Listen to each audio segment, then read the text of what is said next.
Hello, Todd Clemens, Okeechobee Livestock Market, and here's your weekly market report. The numbers were down this week a little bit, and probably could be because of calf prices are a little bit lower too. Cows and bulls sold fairly steady for the week. The market reporter called them down 1 to 3 cents. They probably were. I think the highest cow we had was maybe 70 cents, but they're still bringing good, up in the mid to upper 60s.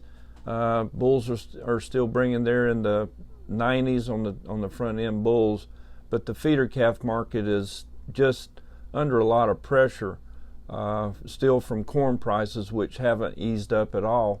There are some things going on the national level, though. Interesting development this Monday.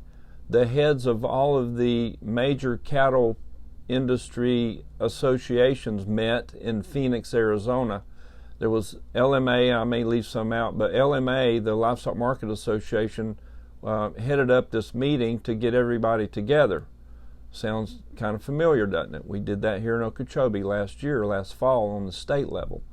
But we had invited, and in Phoenix, the people invited there was NCBA, U.S. Cattlemen's Association, RCAF, Farm Bureau Federation, and another feeding association or two that I'm not familiar with. But there were no staff, no salaried people. These were the elected presidents, officials of these organizations got together to talk about what's going on with the difference between what these the cash price for the fat steers are bringing versus what retail meat is selling for and what the packers are making.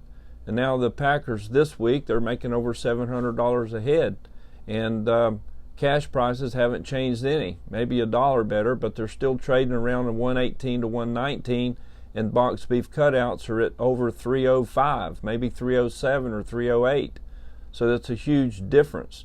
We talked about last week during the pandemic last year how high boxed beef cutouts were in comparison to what the cash market was, and it's just like we're back in that same deal. Nothing's changed.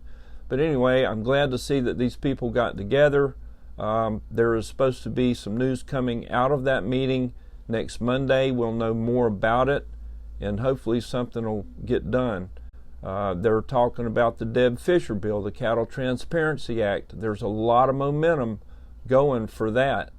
Senator Grassley's 5014 rule is still out there, but these organizations are going to get behind one of these legislative moves and figure out what's the best for everybody.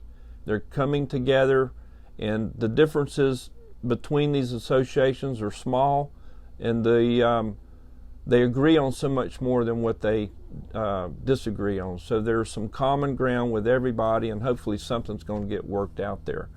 But in the meantime, calf prices are under pressure, and this week's report, it was interesting to see.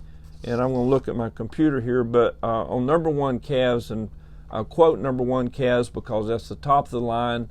That's the highest priced calves that we see through the market. The number one grades, they're good bone, good conformation, quality is excellent on those number one calves, and whatever those prices are the highest. And then the number 1.5s and number 2s are lower.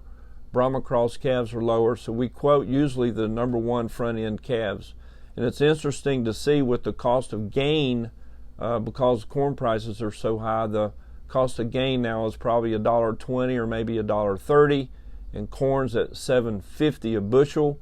You can double that. We've talked about that before. Just 2 times $7.50, you come up with $1.50 cost of gain, which is just unbelievable.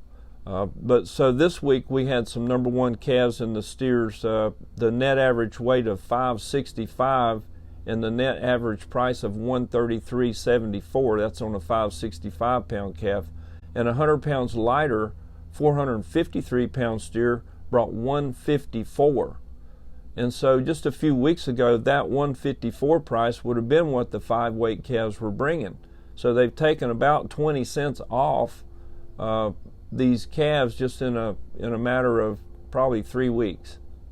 And this is probably due mainly to corn prices, because the cost of gain is so high, they have to back these prices of these calves back down.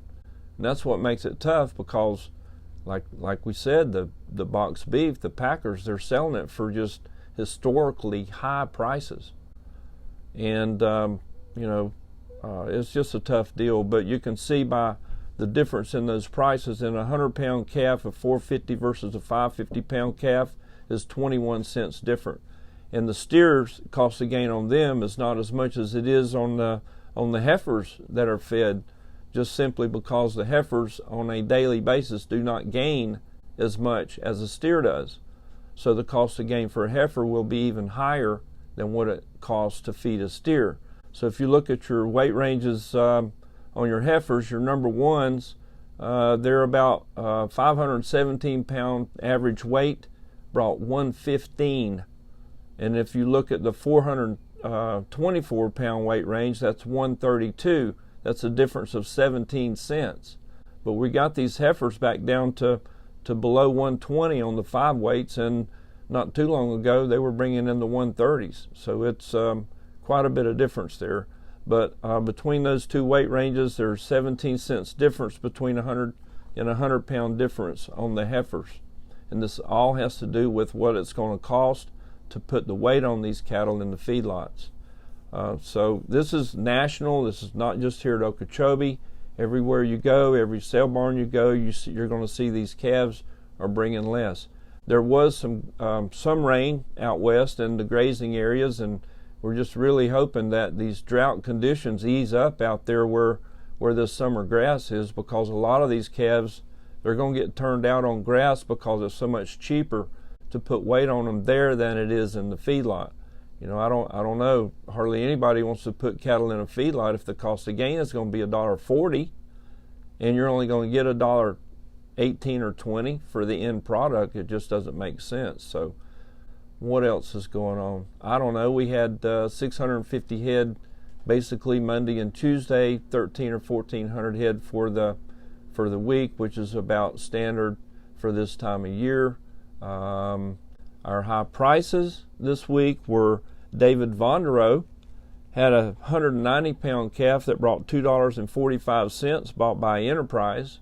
And the high cow price, Melinda Gameau had the highest cow that weighed 1,365 pounds that brought 75 cents, bought by Florida Beef.